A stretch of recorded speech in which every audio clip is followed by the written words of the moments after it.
15 away from 7 if you're keeping an eye on the time. I'm Gareth Edwards. Tumela Mototwane is away for today. If you've just woken up, by the way, yes, we are still in stage 2 blackouts, expected to end this evening, but we wait to see what happens.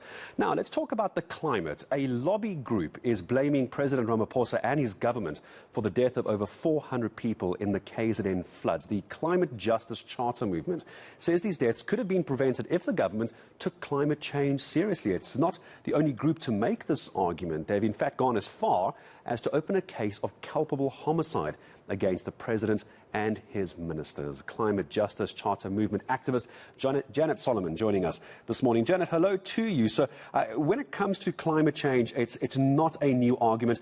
The severe critique of our government is they don't even acknowledge climate change as a serious enough issue. It's nice to say for PR that they understand it, but is our government doing anything about it? Good morning, Janet.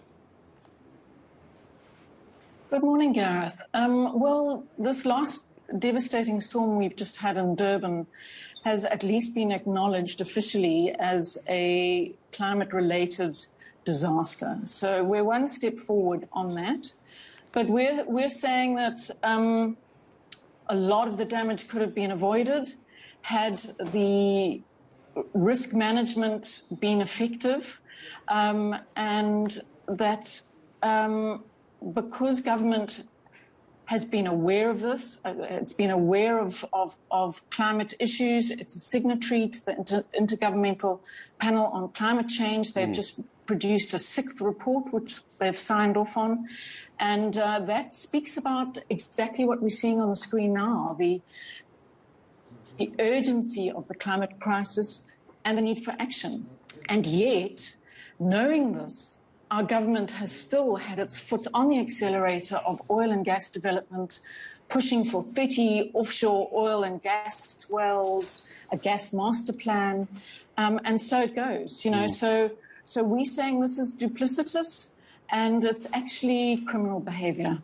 I want to talk about that criminal behaviour as well, because a charge of culpable homicide being laid against essentially the government. Tell me about that. What's the hope from something like that? So a culpable homicide is obviously quite a serious charge. It's a charge that relates around issues of negligence. And you have something called eventualis, which is like an indirect form of lethal intent, where you have a situation where you might foresee that you might kill somebody, but that you carry on regardless with what you're doing. And this is what government's been doing. There's science out there to say that we could be producing sufficient renewable electricity generation and storage, technology to convert to renewables completely. But it's actively exploring, as I've said. You know, it's building. It has this delusion for a gas-based economy, and the climate science is very clear about stopping all of this and changing our fossil fuel paths. So. I suppose the argument could be as well, Janet, as well, the argument, and I understand exactly what you're saying, that when it comes to oil and gas, the government is very quick to react, very quick to implement the plans that they have. So there is an intent on that one.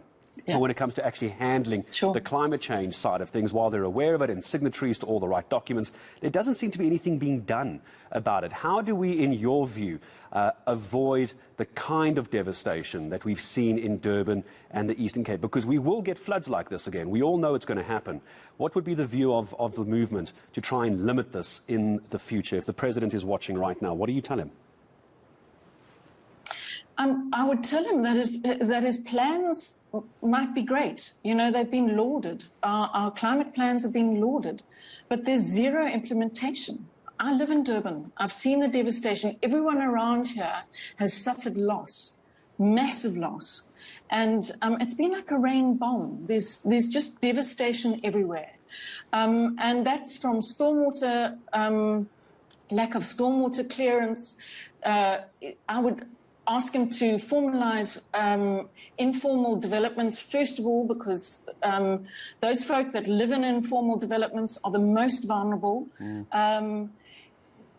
we need to have risk-informed land development. You can't be putting people next to floodplains. You can't be allowing for that. We need to.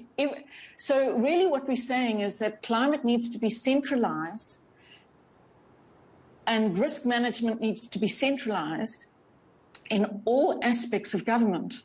Everything that government is doing going forward needs to understand that if they don't centralize climate, people are going to die and have been dying. And that's the risk again going forward, is that we are going to see this again. There was an article I read just a few days ago when we started to talk about the amount of money for the disaster relief, Janet, being set aside, 5.6 billion rand for roads and road infrastructure. One critic saying if you just took R1 billion of that and just re-looked at how the water is being managed, wash away water, flooding water in eThekwini, you could stop this happening again. I mean, it's as simple as that, isn't it? It's a reallocation of what is already available funds, isn't it? Absolutely. Absolutely. And, you know, this activity now is all reactive. We need proactive thinking.